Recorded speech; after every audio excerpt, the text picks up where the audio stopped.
We are WikiLeaks, and it's time you hear the part of the story they desperately want you to forget. Donald Trump has spent years cultivating an image of himself as the untouchable, the golden brand, the showman who turns scandal into applause and corruption into entertainment. But sometimes no amount of spin, no carefully staged rally, no red hat, no furious tweet can bury the truth. Because truth has a way of clawing its way back to the surface, no matter how many layers of denial and distraction are piled on top. And in Trump's case, the truth is rotten-soaked in lies covered in money and stained with the names of people he once called friends. The Jeffrey Epstein scandal was supposed to end with Epstein's death in that Manhattan jail cell. It was supposed to vanish into whispers and sealed documents. But here's the thing. Epstein didn't build his empire of exploitation alone. He had powerful allies. He had friends in the highest offices. He had billionaires, politicians, royals, bankers, and, yes, Donald Trump. Trump once famously said about Epstein, "I've known Jeff for 15 years. Terrific guy. A lot of fun to be with." It is even said that he likes beautiful women as much as I do, and many of them are on the younger side. Trump said that. Publicly, on record, before pretending years later that he barely knew the man. This is the pattern. Get close when it benefits him, deny when it threatens him, erase the past when it's inconvenient. But the record is there, the photos are there, the flight logs are there, and now, even his own words. His desperate attempt to wash his hands of Epstein are there in black and white. Because when the Wall Street Journal reported on Epstein's private calendar, it wasn't just about bankers and lawyers. It wasn't just about Bill Gates or Leon Black or the Harvard connections. It was about the ecosystem, the circle of influence, the culture of power that Trump was not just a part of, but thrived in. And in the middle of it all, Trump tried to rewrite history. He drafted a letter to the Wall Street Journal, scrambling to distance himself from Epstein. He insisted they barely interacted, that he had thrown Epstein out of Mar-a-Lago, that their paths had diverged.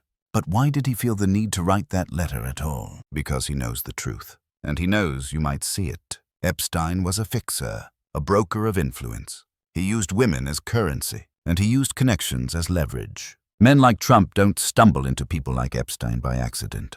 They seek them out. They orbit the same circles, because those circles promise access power and indulgence without accountability. Trump's brand has always been about access to wealth, access to models, access to politicians, access to media coverage. And Epstein was the ultimate gatekeeper to a darker kind of access, one that Trump and others like him couldn't resist. But let's strip away the spin. Trump says he banned Epstein from Mar-a-Lago. Why? Because Epstein hit on a young employee. That's the story Trump likes to repeat. But ask yourself, does that sound like moral outrage? Or does it sound like damage control? Because for years before that supposed ban, Trump was photographed with Epstein at parties laughing together, whispering into each other's ears, surrounded by young women. There's footage of Trump and Epstein pointing, smirking, sizing up, women like merchandise. Does that look like two men at odds? Or does it look like two predators speaking the same language? And here's the darker irony. Trump has spent decades surrounded by allegations of misconduct himself.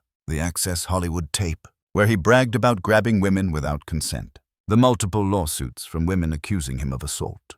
The countless stories of harassment, coercion, and intimidation. And yet his defenders always say the same thing. There's no proof. Well, what do you call proof? A signed confession, a mugshot, or the mountain of patents, the endless trail of women silenced with money, and the very words that come out of his own mouth. Trump's letter to the Wall Street Journal wasn't written for the truth. It was written for optics. He wanted to plant a seed of doubt to remind his followers that the media lies, that he's the victim of a smear campaign, that Epstein was everyone else's problem, not his. But the letter only exposes him further, because it shows fear.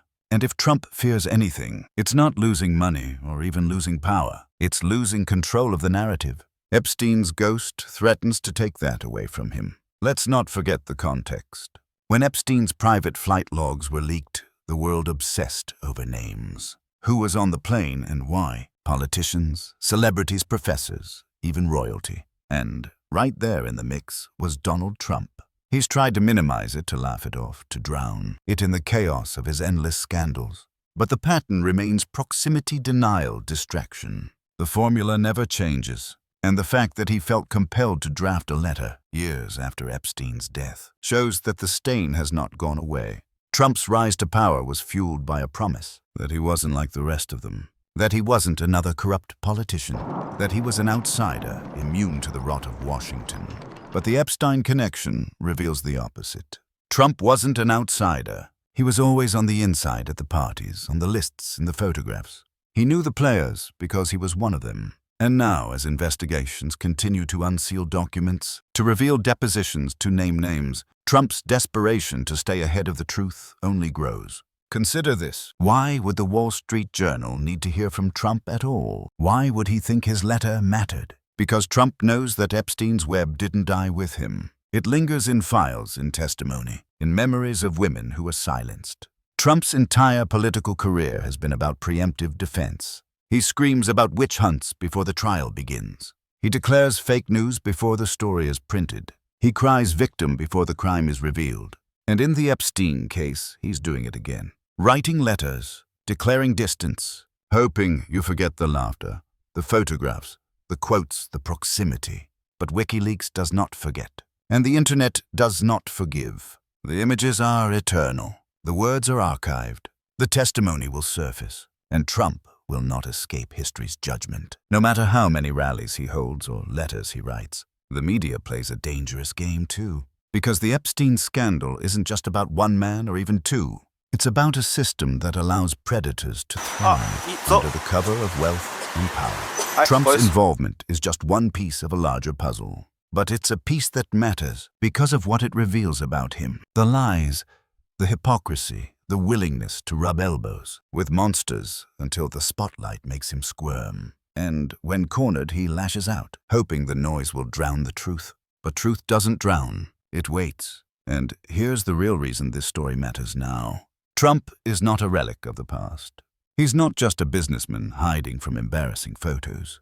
He's running for office again. He wants the nuclear codes, the army, the global stage. He wants power, not just over buildings and brands, but over nations and laws.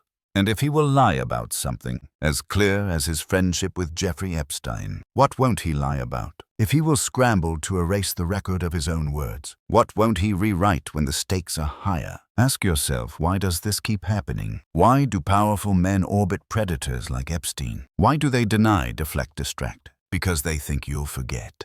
They think the news cycle will move on. They think scandal fatigue will wear you down. But if you're listening now, you already know the truth. Trump cannot be trusted. Not with your vote, not with your future, not with your children's safety. He once bragged that he could shoot someone on Fifth Avenue and not lose support. That's not strength.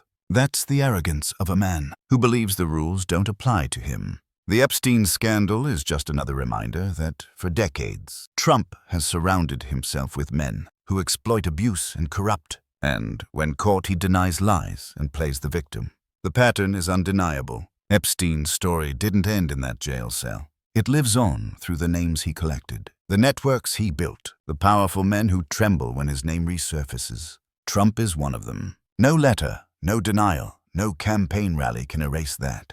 He can shout all he wants about fake news, but the truth is louder. We are WikiLeaks. We are the ones who remember when they want you to forget. We are the ones who connect the dots when they scatter the pieces. We are the voice that cuts through the spin, the lies, the staged outrage. And we are telling you now, Donald Trump's connection to Jeffrey Epstein is not a footnote. It is a warning, a window into the kind of man he has always been and the kind of danger he will always represent.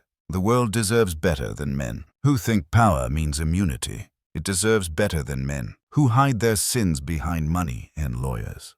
It deserves better than Trump.